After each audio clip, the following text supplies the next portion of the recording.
मेरे प्यारे श्रोताओं और दर्शकों, आज हम स्वास्थ्य के बारे में चर्चा करेंगे। इस दुनिया में 4 सुख होते हैं। पहला सुख निरोगी काया, दूजा सुख घर में हो माया, तीजा सुख कुलवंती नारी, चौथा सुख पुत्र हो आज्ञाकारी। 4 सुख हैं। हर व्यक्ति को चारों सुख उस मेरे परमपिता परमात्मा ने नहीं दिए। किसी की ना किसी सुख से थोड़ा अनभिग रखा है, लेकिन फिर भी सबसे बड़ा सुख निरोगी काया है, हमारा स्वास्थ्य है। इसके लिए स्वास्थ्य के लिए मैंने 20 सूत्री कार्यक्रम बनाया है। यदि हम उसको ध्यान में रखें, अपने जीवन के साथ जोड़ लें, तो ना समय खर्च होता, ना कोई धन खर्च होता, व्यक्ति स्वस्थ रहता। सब, चाहे गृहस्थी हो या विद्यार्थी हो, चाहे किसान हो या मजदूर हो, सभी को इन नियमों का पालन करना चाहिए। सबसे पहला नियम है कि हमको ब्रह्म मुहूर्त में उठना चाहिए। प्रातः 4 बजे अवश्य अपनी चारपाई छोड़ दें। फिर इसके बाद जब हम सोकर बैठें तो हमें उस परम पिता परमात्मा ओम का नाम लेना चाहिए और अपने मुख से एक बार गायत्री मंत्र अवश्य बोलें। फिर इसके बाद हम, जो हमारा सबसे प्रथम गुरु है माँ, 4 बार हम अपनी माता श्री का नाम लें। फिर दूसरा गुरु हमारे जीवन में हमारा पिता होते हैं, 4 बार अपने पिता श्री का नाम लें। फिर 4 बार अपने गुरु का नाम लें।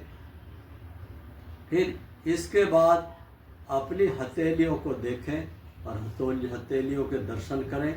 इससे घर में देवताओं का वास होता है, लक्ष्मी का वास होता है। और इसके बाद अपनी हथेलियों को चूमें।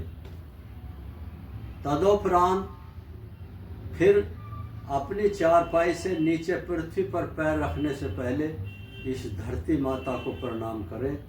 ये हमारी असली माता ये है।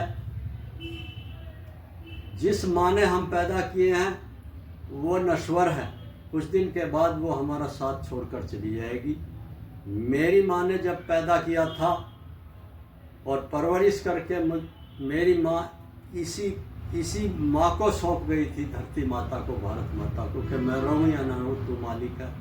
आज हमें और तुम्हें ये ही खाने के लिए दे रही है। इसके पश्चात प्रातः उठकर जल पिए। जल नहीं है, ये प्रातः उठकर जल पीना, अमृत पान करना है। इससे व्यक्ति स्वस्थ रहता है।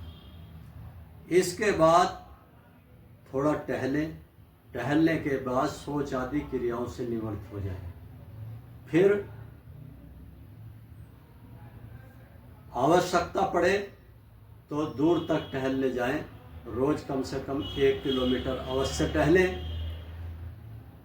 फिर जब सूर्य निकल आए तो निकलते सूर्य के दर्शन करें और दर्शन नग्न सिर करें।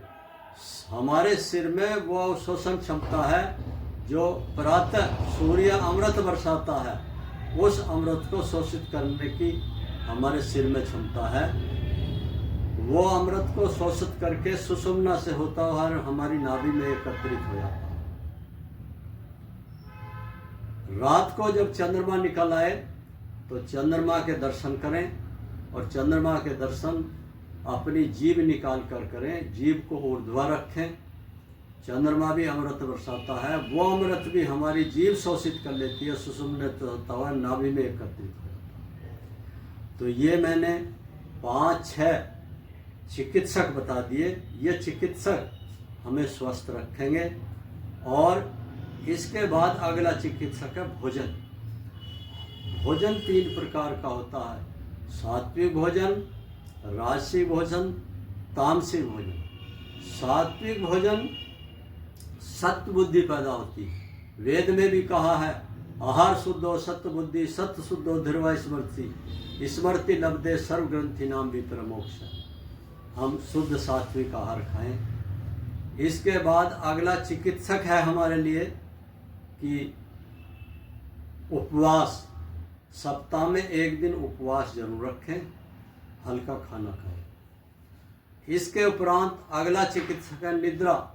निद्रा भी एक स्वास्थ्य का स्तंभ है। भरपेट नींद सोएं, 7-8 घंटे जरूर सोएं। सोने का समय बना लें कि इस समय से सोना है और इस समय जागना है। इससे हम स्वस्थ रहेंगे। जो भरपेट नहीं सोता वो डिप्रेशन में आ जाता है।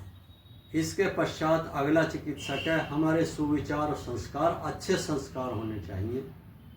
अगला चिकित्सक है जो हमें स्वस्थ रखेगा, हम तनाव मुक्त रहें। जब कोई कार्य बिगड़ जाए मन में तनाव न रखें, उस विधाता को याद करें। वो परमपिता परमात्मा सबकी सोच को बदल देता है और सबके कार्य संपन्न करता है। इसके पश्चात अगला चिकित्सक है ब्रह्मचर्य, हम चरित्रवान बने। उसके पश्चात अगला चिकित्सक है पैसे का सदुपयोग। जो हम पैसा कमाते हैं पैसा नहीं है, लक्ष्मी है। इसलिए लक्ष्मी का जब हम अपमान करेंगे, पैसे का दुरुपयोग करेंगे, हम पैसे के लिए तरस जाएंगे। इसके पश्चात ये है कि हम दिन में भोजन दिन में खाएं, रात को भोजन ना खाएं। भोजनोपरांत अवश्य टहलना चाहिए। जैसे प्रातः उठकर हम ईश्वर उपासना करते हैं, ऐसे ही रात को सोते समय भी उस ईश्वर की उपासना करके हमें सोना चाहिए।